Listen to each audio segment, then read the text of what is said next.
बाबा ने विनम्र स्वर में कहा, बेटी, मैं बहुत थक गया हूँ। क्या मुझे थोड़ा पानी और कुछ खाने को मिल सकता है?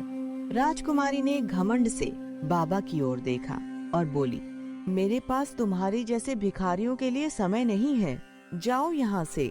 बाबा ने एक बार फिर दया की उम्मीद से उसकी ओर देखा, लेकिन राजकुमारी ने मुंह फेर लिया। राजकुमारी का यह व्यवहार देखकर बाबा का चेहरा गंभीर हो गया। उन्होंने अपनी आंखें बंद की और बोले, तुम्हें अपनी सुंदरता पर बहुत अभिमान है।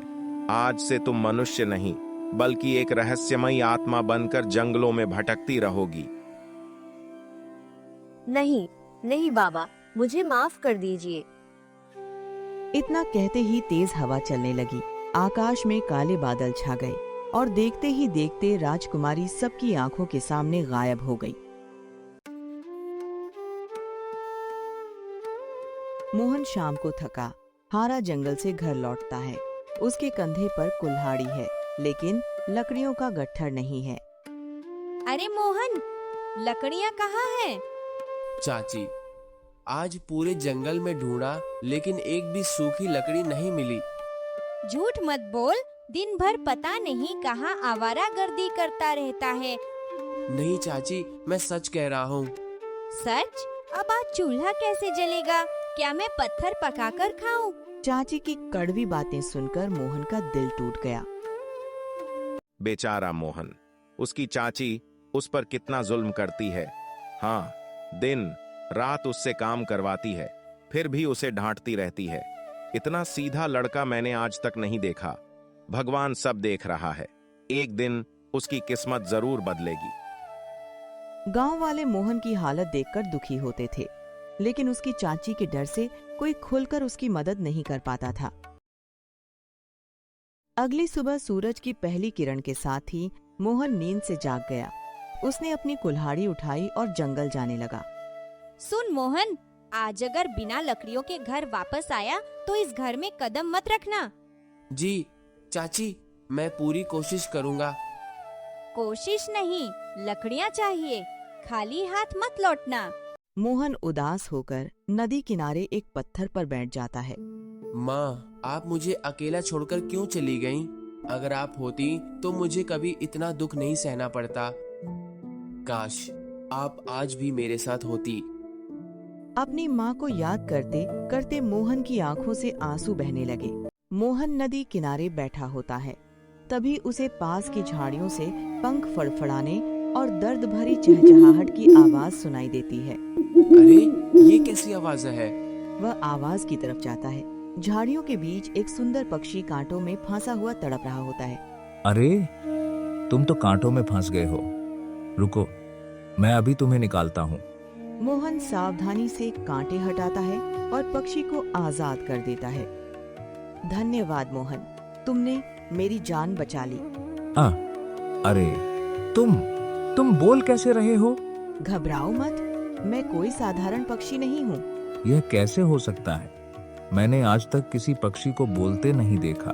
शाम का समय, मोहन कंधे पर लकड़ियों का बड़ा गट्ठर लेकर घर पहुँचता है। अरे वाह, आज तो तू इतनी सारी लकड़ियाँ लेकर आया है।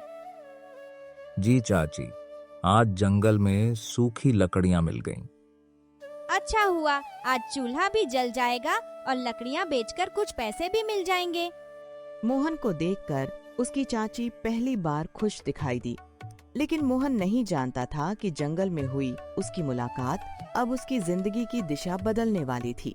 मोहन हमेशा की तरह जंगल पहुंचता है। तभी वही रहस्यमयी पक्षी उड़कर उसके सामने आ बैठता है। मोहन, तुम सच में बहुत नेक इंसान हो।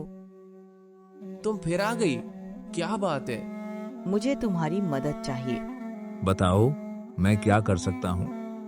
मेरी एक दोस्त बहुत बड़ी मुसीबत में है, सिर्फ तुम ही उसकी मदद कर सकते हो।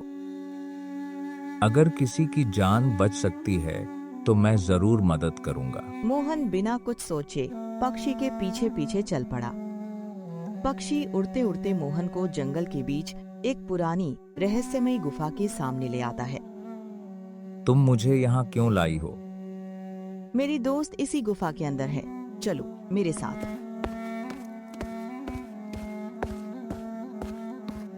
यह तो एक राजकुमारी है, लेकिन यह यहाँ कैसे? यही मेरी दोस्त है। यह एक भयानक श्राप की वजह से गहरी नींद में सो रही है। केवल तुम्हारा नेक दिल ही इसे इस श्राप से मुक्त कर सकता है।